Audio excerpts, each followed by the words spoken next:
18 सितंबर 2024 रात 11:47 Noida sector 137 sky Heights residency की 12वीं मंजिल। लगातार हो रही बारिश के बीच उस आलीशान अपार्टमेंट के बाहर खड़ी पुलिस टीम को अभी तक ये अंदाजा नहीं था कि दरवाजे के पीछे जो मौजूद है वह आने वाले कई महीनों तक पूरे देश की नींद उड़ा देगा। बदबू इतनी तेज थी कि गलियारे में खड़े लोग अपने चेहरे ढकने लगे थे। पड़ोसियों ने पहले उसे सीवर की समस्या समझा, लेकिन 3 दिनों से लगातार आती सड़ांध ने मामला पुलिस तक पहुंचा दिया। निरीक्षक विजय राणा ने जब दरवाजे पर आखिरी बार दस्तक दी और भीतर से कोई जवाब नहीं आया, तब लोहे का भारी हथौड़ा उस लकड़ी के दरवाजे पर चलाया गया। दरवाजा टूटते ही भीतर का अंधेरा जैसे बाहर फैल गया। पूरा फ्लैट असामान्य रूप से शांत था। टेलीविजन चल रहा था, रसोई में गैस धीमी आंच पर जल रही थी, लेकिन घर में कोई इंसान दिखाई नहीं दे रहा था।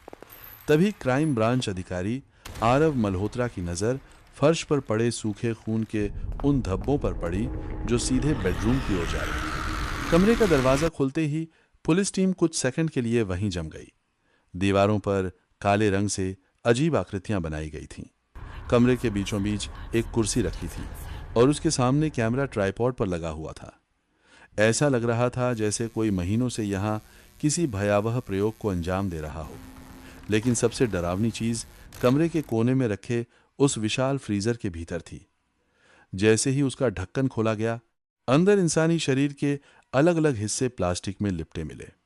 पूरे फ्लैट में सिर्फ एक नाम बार बार दिखाई दे रहा था, राघव। वही राघव सूद जो इस अपार्टमेंट का मालिक था और पिछले 2 हफ्तों से लापता बताया जा रहा था।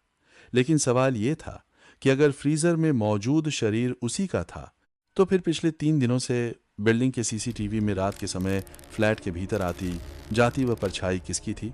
आरव मल्होत्रा ने जैसे जैसे जांच आगे बढ़ाई, इस घर की दीवारों के पीछे छिपा अंधेरा और गहरा होता चला गया। पड़ोसियों के अनुसार राघव सूद एक सफल कारोबारी था जिसने अचानक लोगों से मिलना जुलना बंद कर दिया था।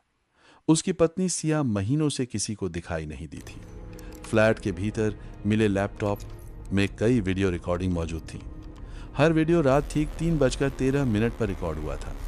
कैमरे के सामने एक कुर्सी होती, हल्की पीली रोशनी जलती और उसके बाद वीडियो में सिर्फ चीखें सुनाई देती, लेकिन किसी इंसान का चेहरा कभी दिखाई नहीं देता। फॉरेंसिक